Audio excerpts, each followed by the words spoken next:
That's definitely the fake news po. Yun po ang sabi. That's exactly what General Torre said kanina po sa akin. That's fake news po. I think even the city director po ng Davao, Colonel Macantan, also issued a statement saying that piece of information was fake news po.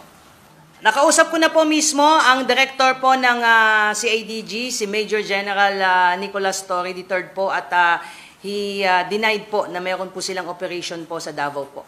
So, hindi po natin alam kung saan po hinugot o kinuha po ng ating kagalang-galang na congressman po yung information po na nandoon po ang mga tauhan po ng CIDG to conduct operation po. At yun po ang pinapasabi po at pinaparelay po ni General Torre. He has no knowledge whatsoever about the operation allegedly ng CIDG doon po sa Davao.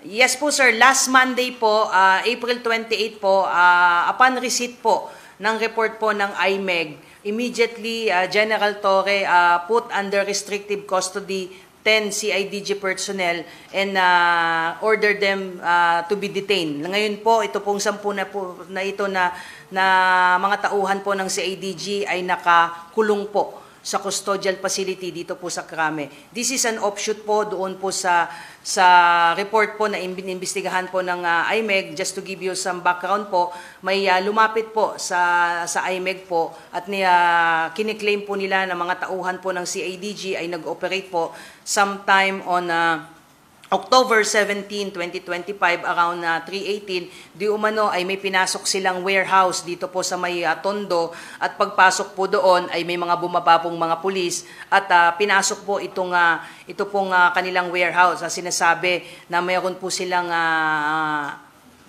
they are in possession po ng mga illegal firearms po. Immediately, according to them, ay hiningan po sila ng pera at nagbigay po sila. At accordingly, kaya po sila nagbigay ay as an exchange para po ma-release po sila. At according to them, sa mga biktima po, ay nagbigay po sila ng pera dito sa mga nagpakilala pong CIDG.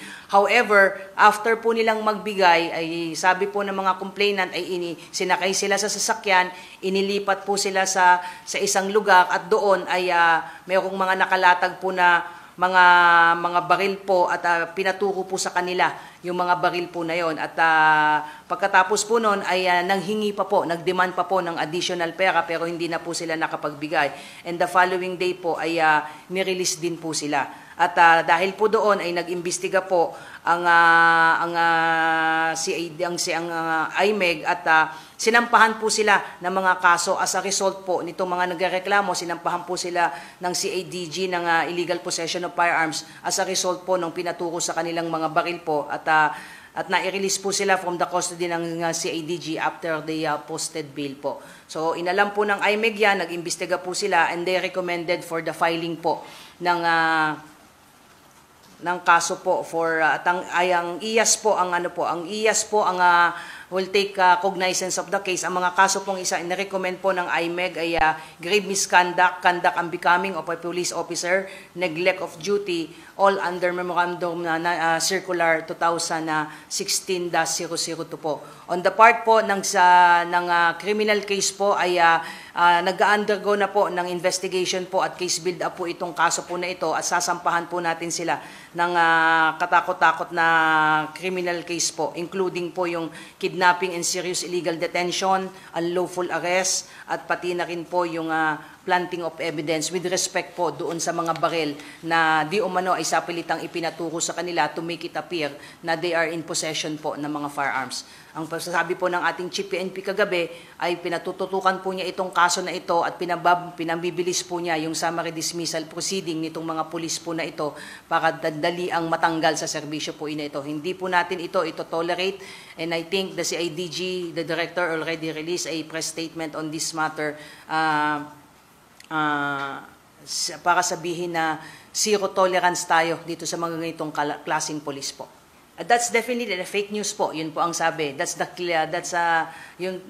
exactly what General Torre said kanina po sa akin. That's fake news po. I think even the city director po ng Davao, Colonel Macantan, also issued a statement saying that piece of information was fake news po.